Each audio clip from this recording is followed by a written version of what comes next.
All right, so how do we solve one of these relative velocity problems when the car and the truck aren't traveling like the same north-south or east-west? So we solve it the same way, we just have to add the vectors a little bit differently. So we want to know what is the speed of the truck relative to the car. So that's velocity truck car equals velocity, and we start with the truck, and we're going to end with the car.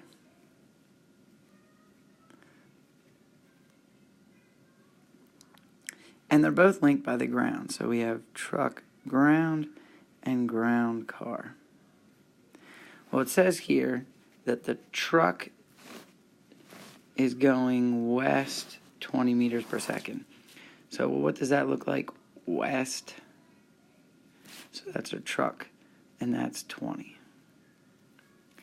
And it says that the car is going north at 30. So that's the velocity of the car relative to the ground. But we want ground car, which has those flipped. So to get ground car, we just flip the direction of the arrow, velocity ground car. So that's going to be like this, and that's our 30. So we've added truck ground, which is here, and we added ground car, which is there. So that the relative velocity then is this piece.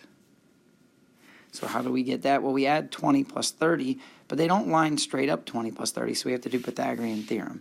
So we're going to do velocity truck car, and we have velocity truck car squared equals velocity truck ground squared plus velocity ground car squared.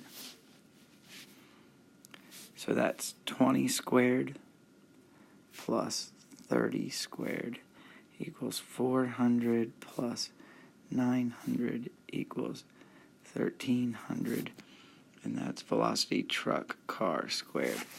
To get that, I'll square root both sides,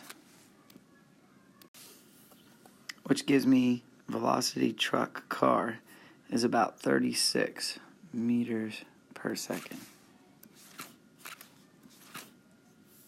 And there we go. So what about the angle? What angle are we looking at? I think sometimes that's the biggest thing. And we want maybe this angle. The whole idea is we got to get somebody to tell me this direction. So if I get this angle here, and looking at that, I see that I have opposite side is 30, adjacent side is 20. So that tells me I want to use tangent. So I can say that tangent theta equals 30 over 20. But again, I don't want tangent theta, I want theta. So I got to get rid of that tangent, inverse tangent of both sides. So theta is the inverse tangent of 30 over 20. Which tells me that theta is equal to 56.3 degrees. Again, that's this angle here, theta. But if I just told somebody 56.3 degrees, they would draw something like this, which isn't right. We need to get them down here, not up here. So we need to add some kind of directional. And the way that the directional works is we think, what direction are we starting in and where are we going from? So in this, we've got an angle that goes like this. So it is starting west, and then we're going towards the south from that. So that's south of west.